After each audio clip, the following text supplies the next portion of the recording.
কি বললেন?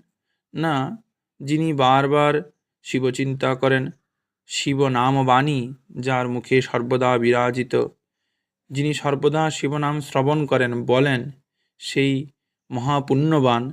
তিনি বিল্বপত্রের আরাধনার, যে শম্ভুকে বিল্বপত্র আরাধনাকারীর যে ফল লাভ হয়, তাঁরও সেই একই সমফল লাভ হয়।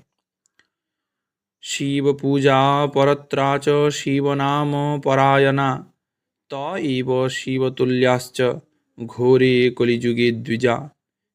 বৃহৎ নারদীয় পুরাণ। কি বলছেন?